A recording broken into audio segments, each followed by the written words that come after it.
It's a quiet street in Tip City, Ohio. There's neat lawns, privacy fences, the kind of neighborhood where nothing ever seems out of place. It makes it hard to believe that just beyond one of those perfect walls, a mother's life was violently taken in the place she's supposed to feel the safest. Well, we have a lady with a gunshot wound to the head near her bed. We got gun casings on the floor. But 3 days later, that frantic 911 call would take on a different meaning. Oh my God, somebody broke into my home. Somebody broke into my home and shot my wife. Are they still in there? I don't know. I'm Lynden Blake, and this is a Daily Wire true crime investigation. When you think of the family in your life that has it all, this is what the Flynn family was in Tip City, Ohio. You had Caleb Flynn and Ashley Flynn. They were college sweethearts. They met at this Christian school in Tennessee called Lee University. They moved back to Tip City, where Ashley grew up. They had 2 daughters, lived on a cul-de-sac in this quiet neighborhood where the kids would play. They would even ride their bikes to school with Caleb sometimes. And truly, if you look at them online, you would think they had it all. Ashley was a volleyball coach. She coached 7th grade middle school volleyball, and she loved this. She was a substitute teacher who often volunteered and helped with Bible study for students that went to public schools. Ashley was so involved in their church, Christian Life Center Church in Dayton, Ohio, as was Caleb.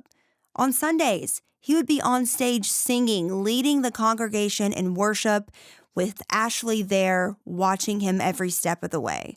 This is the picture-perfect family. You had a family that loved Jesus, that loved their kids, and for all accounts, seemed to be very happy. This all changed on President's Day, in the middle of the night on February 16th, when Ashley was killed in her bedroom, just feet away from where her 2 daughters were sleeping. So how did we get here?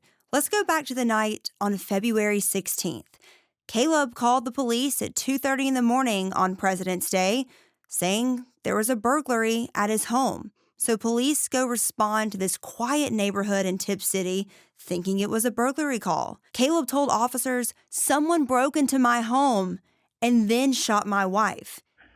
Oh my God, somebody broke into my home. Somebody broke into my home and shot my wife. Are they still in there? I don't know. Okay. My wife she's got 2 shots to her head. There's blood everywhere. Oh my God. But again, at the time of the 911 call, police know one thing. They're going to this home invasion and someone's been shot. So you have this horrible situation, a burglary gone wrong, a wife and mother dead, and police are investigating the scene. They're looking for who would break in to this quiet neighborhood in this quiet house in Tip City, Ohio. Well, that's the theory for a couple of days. The 911 call was odd because you're calling the police, your wife is shot in the head in your bed, and you go into this story about how it happened. You would think the natural reaction would be, my wife has been shot in the head, please get here now. The burglary becomes an afterthought because who cares what someone took in your house when your wife is dying? It was always a bizarre 911 call. But it was Thursday, just 3 days after police responded to the Flynn home, where they arrest Caleb for the murder of his wife, Ashley. And here's what police said. Police said that Caleb shot Ashley in the head with a 9mm handgun. And then that night, he allegedly staged this crime scene to throw off the investigators. He left the glove compartment open in his truck. There was the garage side door that was open. And there was a refrigerator in front of that door. And again, this is all staged when officers get to the house. There's been body camera footage that has just been released of this entire ordeal. Okay. Oh my God. Oh my God. Hey, sit. You want to sit down? No. Okay. Take a breath. Is she gone? Look at me. Take a breath. Okay? I can't. Look at me. I need you to breathe, okay? with my daughters. Right now? No. Come on, honey.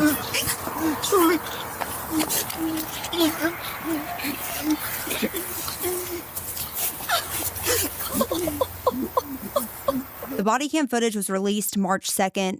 It was honestly hours worth of footage, taking you from the moment police were on the way to the Flynn household all the way up until Caleb was booked in the Miami County Jail.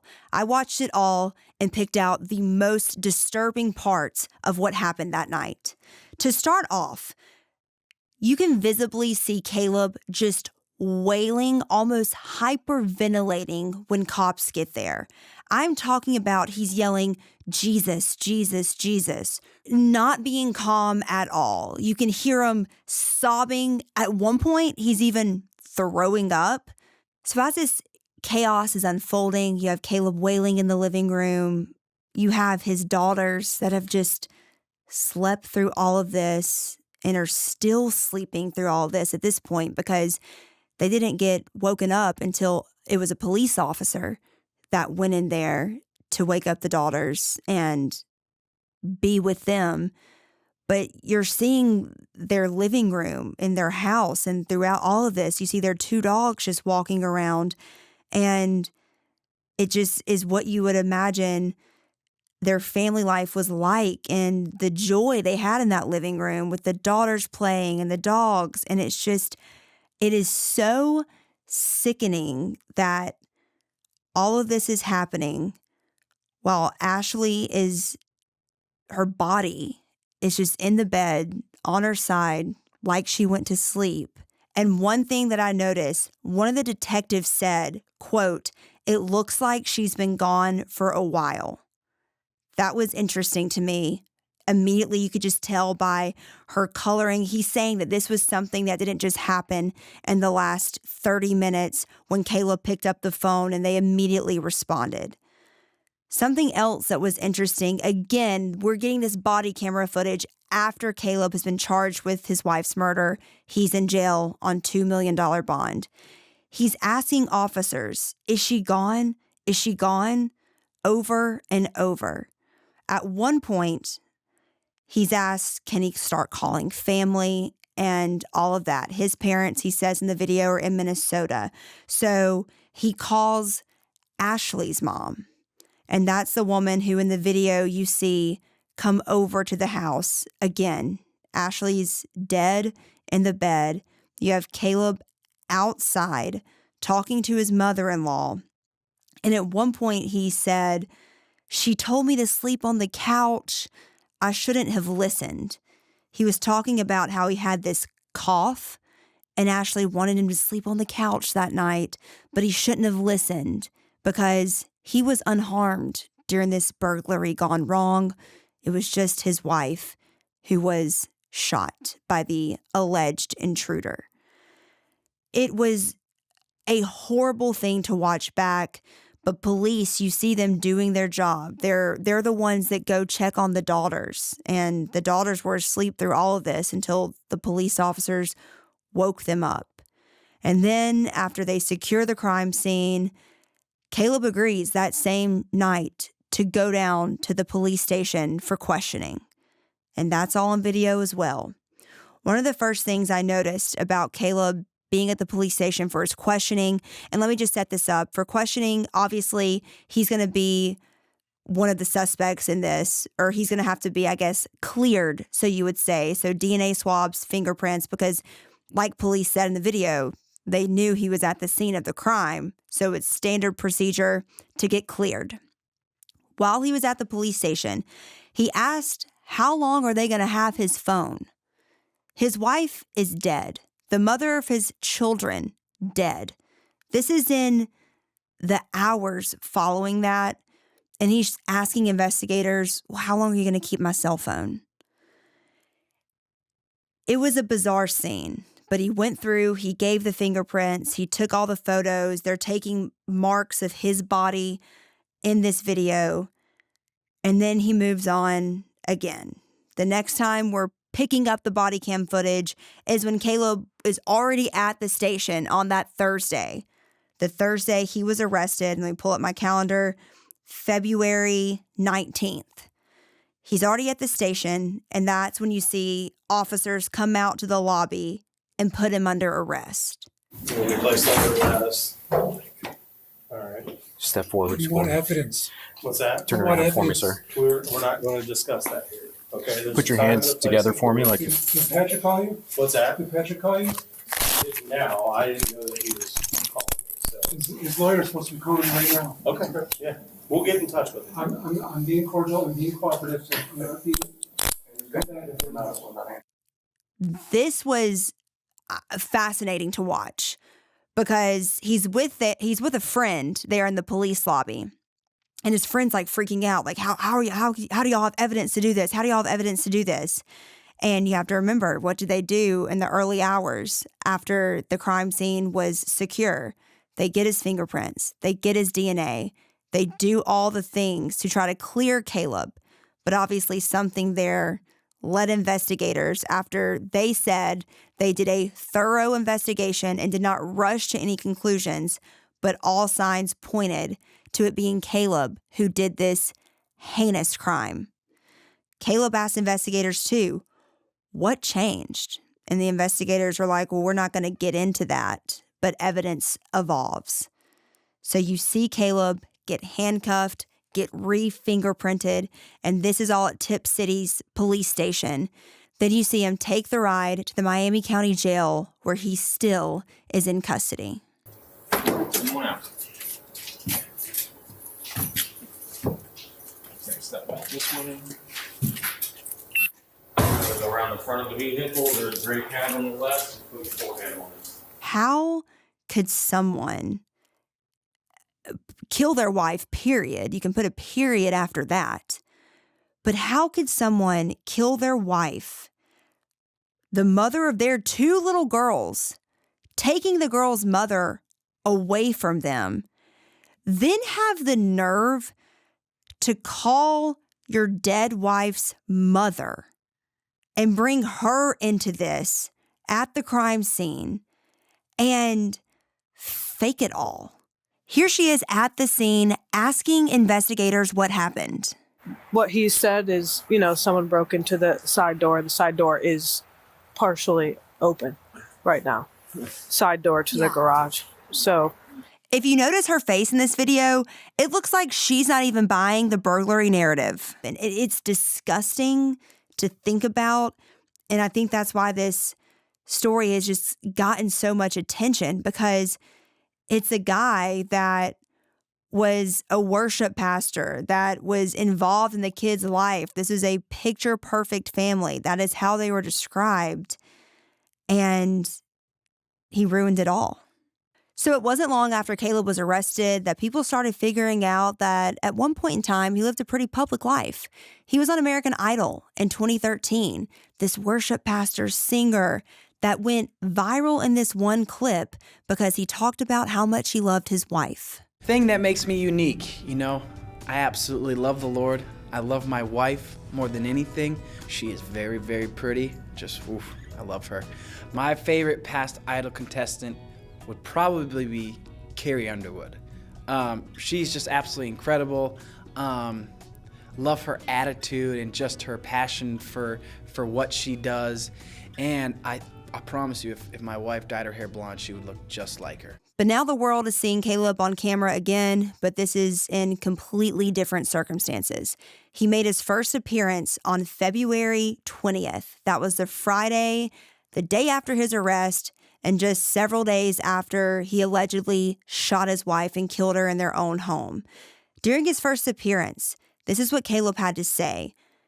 He said, "I just want to take care of my daughters. I'm not a risk." He was telling this to the judge who just set his bond at $2 million.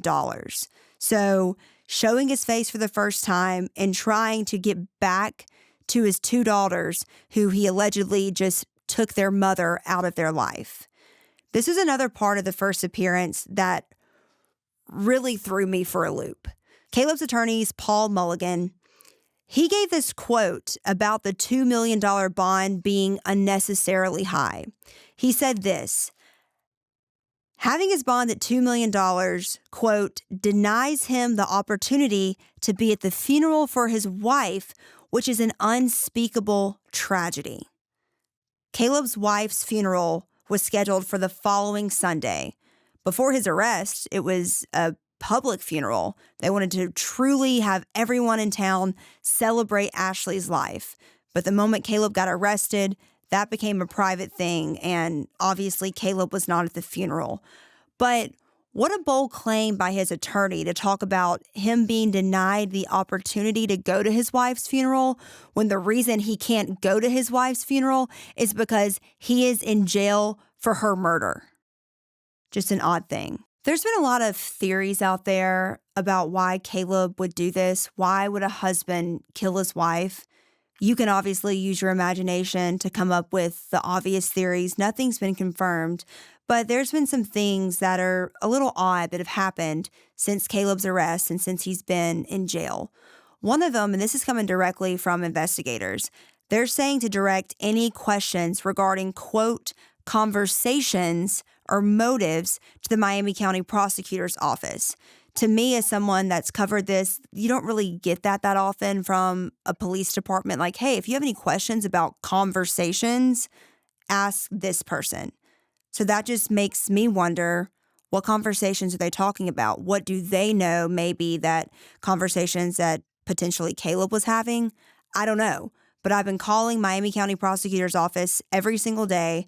I haven't gotten an answer yet, but I'm going to continue to follow that because, again, that's something interesting as we continue to work through this case and figure out why he would do this.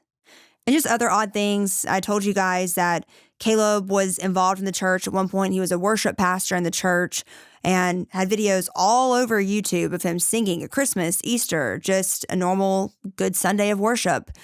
Since his arrest, all of those have been taken down. Thankfully, we were able to get some of them.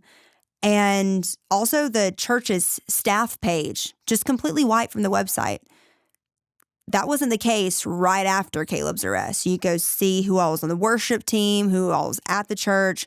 Well, now that's been completely taken down. They're not releasing Ashley's preliminary autopsy. They will release the final autopsy, but I was told that could take 3 to 5 weeks before that comes out. But that should tell a lot of information too. And sometimes you do get the preliminary autopsy results, but in this case, not happening. One thing that I've been told from sources that are in Tip City is that neighbors, again, I told you they lived in this cul-de-sac. There's a lot of ring cameras around facing Caleb and Ashley's home. Neighbors didn't see anything on their ring camera until police vehicles showed up. And one neighbor said that they heard what sounded like it could be gunshots on their ring camera, but the police vehicles didn't show up until way after that. That's something that the final autopsy could tell us a time of death for Ashley Flynn compared to when the 911 call was made, which we know is at 2:30 on the morning of February 16th. Right now, we know that Caleb is being held in a single cell all by himself. This is for his safety, according to the veteran corrections officer, and the high-profile status of this case. So what happens next? There is this other preliminary hearing scheduled for March 26th. It was scheduled for February, but they pushed that back. So his next court appearance is going to happen in a couple of weeks on March 26th. And in the meantime, there's this court filing from Ashley's family that's asking for information on the couple's bank accounts, their retirement accounts, their real estate, car, all their financial records. And Ashley Flynn's family said in the filing that Caleb, quote, has the motive, opportunity, and means to dissipate these assets, to transfer them to third parties, or to otherwise place them beyond the reach of the children and the estate. So it's sad that during the midst of this tragedy and this loss of Ashley, her family's also having to work and make sure that the children are protected and that the assets are protected in this case. This is one of those stories that is far from being over, so we'll continue to follow it. And of course, we're still following the case of Nancy Guthrie. A lot of stuff has happened. We're going to continue to follow it over the weekend, and we'll bring you a full update on Monday. I'm Lynden Blake, and this is a Daily Wire True Crime Investigation. We'll see you back here next time.